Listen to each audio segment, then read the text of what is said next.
In the 25 years that I've lived with multiple sclerosis, I've done everything the medical profession has asked of me.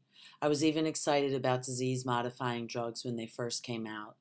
However, my disease wasn't getting better. I looked for alternatives, diet being one of them. I also explored yoga, acupuncture, body work, and all sorts of things that my medical profession never once talked to me about or shared with me or asked me to consider to help me live my best life in the face of disease. 7 weeks, and I haven't had to be taped or no light therapy for I guess today's Thursday. Wow, 2 weeks. So all signs are that inflammation is going away based on diet. I don't know why medicine doesn't provide this, but to be able to detox and go to a nutritionist is about $1,000 when it's all said and done. And look at the results. And insurance doesn't pay for it. That I make? Just another saying. Twice a day, eating proteins and vegetables, no dairy, no grain, no caffeine, no alcohol for 21 days. I didn't get on a scale before because it's really not about that for me. I assume I probably will lose some weight. I've been gluten-free since January 1, and I'm holding this whole time. Holding this, okay? I'm just saying. All I did was change my diet. I would begin paleo living, and that was January 1st, 2012. And I am now 60 days into paleo living, and the results are dramatic. I have lived with severe burning, shooting pain almost 24/7. I mean, intense and decreasing and increasing in intensity all day. So it wasn't even like a consistent pain that I could like get up a mental picture of and just block it out. It was constantly moving all day long.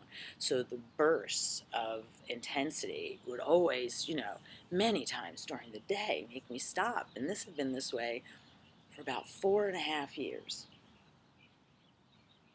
21 days into paleo living, gone.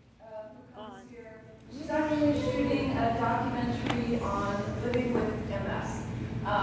You may not know she has MS because she's just one of our, she comes to Yaz every day, she spins, she does yoga. She also took our teacher's training, which I have to say is not the easiest thing in the world to do. Those of you that have taken it, it's a 2-week intensive. She went through it.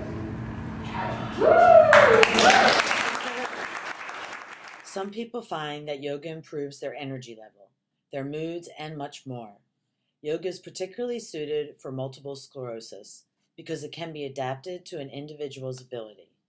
Researchers found that yoga did lessen fatigue and increase energy levels in people with MS. This is an important finding because fatigue is one of the most difficult and hidden symptoms of MS. Yoga can be done at home with minimal investment. I credit yoga with keeping me in good health despite having MS. Poses, blocks, and other assistive devices can be used to get the benefit from the pose when flexibility and other issues interfere. People in wheelchairs can benefit from a trained yoga instructor assisting them in holding a pose by placing arms and legs in a correct position and then holding them. The use of yoga for rehabilitation has been shown to be very effective. I recommend books and videos by Eric Small, who also has MS. Eric has been teaching the MS community about the benefits of yoga for many years. Everyone knows that I believe yoga will forever be my hero and one of my number one weapons in the defense against living with MS. I have lived with MS for 25 years, and I have to tell you that management is key to the success of living and peacefully coexisting with this disease. Management is important, and right now our system is only set up for critical care. It only knows how to fix you. Diseases don't get fixed. We need to recognize this, and if 1 in 3 are going to fall into this category, it's time for people to just pay attention. Critical care only is that's the foundation of why the system was set up, to address the needs of those in a critical situation. But now we need to address the needs of those that aren't in a critical situation. They're just in a situation, like every day. And we don't need an emergency room. What we need is support so that we can be productive people in society. Instead, we're just tossed aside. One day you come in to physical therapy, and this can be in the same week, and you are feeling fairly good, and we can be in the gym and work towards strengthening postural muscles and just sort of muscles in general that are important for you to maintain your body as well as it can be, to then allow you to function, to do things you need to do, even just around your house.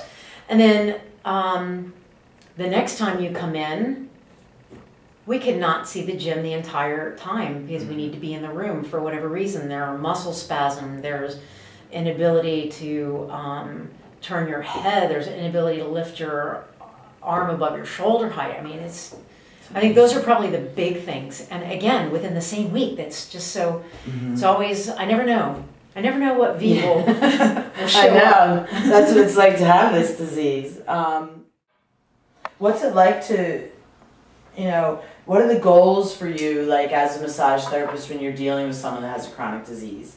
Are there like specific goals for you that you try and achieve? Goals, mostly we kind of take it on, with everybody that I treat that has a chronic illness, it's on a weekly basis. So it's how you're doing this week, and it's what I can do to make you feel better right now. So the diseases can present themselves differently week to week? Yeah, really affects you physically more than you might want it to. And so when that happens, you tend to correct in different ways. Your body tends to correct itself, and you get just tension in that spot, and that really needs to be worked out. So opposed to like somebody who's just sore all over, or who's stressed out and needs just relaxing work done. What happens with you or with somebody that has an illness, I tend to focus more on certain areas. That I'm riding my bike. I'm riding a two-wheeler. I haven't ridden a two-wheeler in 2 fucking years.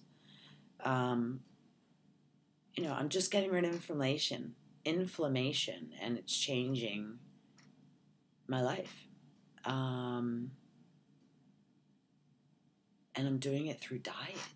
100% through diet.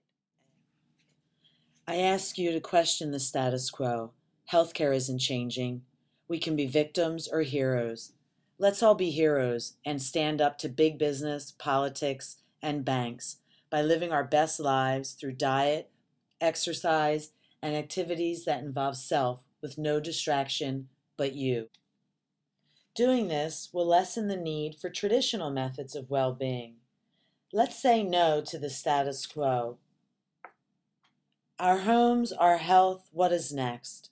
1 in 5 of you will someday be me. Create change by telling one person to watch this series. Education is power to inspire.